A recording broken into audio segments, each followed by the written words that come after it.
Be ready. Start. With reference to the Water Act as originally framed in the year 1974 and as amended in the year 1988, and with reference to the statement of objects and reasons of the amending act, the learned single judge has opined that the legislative amendments carried out in the original Water Act were intended to expand the scope of the Water Act. The learned single judge has highlighted that the expression establish any industry, operation or process or any treatment and disposal system or any extension or addition thereto which is likely to discharge sewage or trade effluents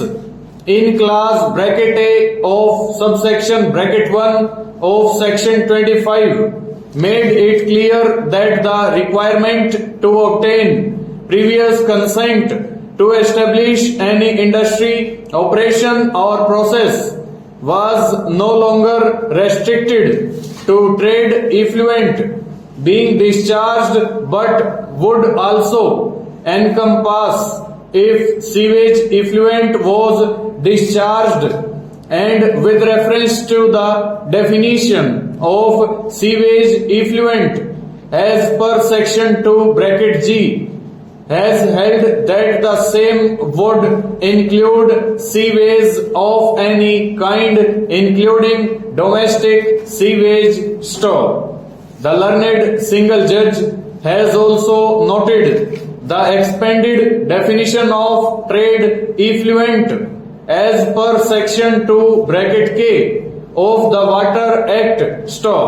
noting the definition of the words operation and process in para 12 of the decision, and thereafter noting the decisions that purposive construction needs to be followed where the mischief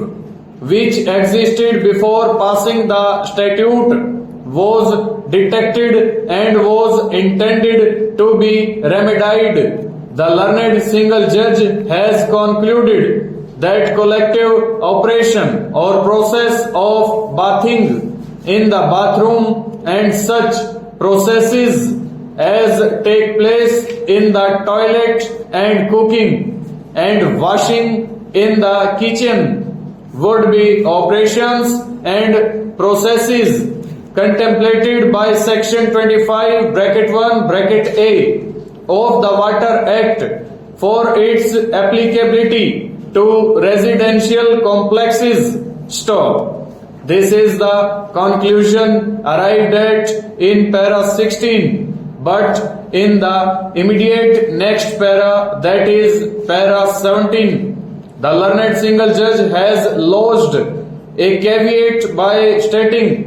that he was not answering the question with reference to single-storied constructions with reference to the commercial complexes, that is commercial shopping complexes and shopping malls. The learned single judge has held that the definition of trade effluent as per section 2 bracket K would encompass all kinds of non-domestic sewage and has thus held that these buildings would be governed by class bracket A of subsection 1 of section 25 of the Water Act. As regards the very act of constructing a building in paras 19 and 20, the learned single judge has held that the very act of constructing a commercial shopping complex, shopping mall or a residential complex would make applicable class bracket A of section 25. Full stop. Over.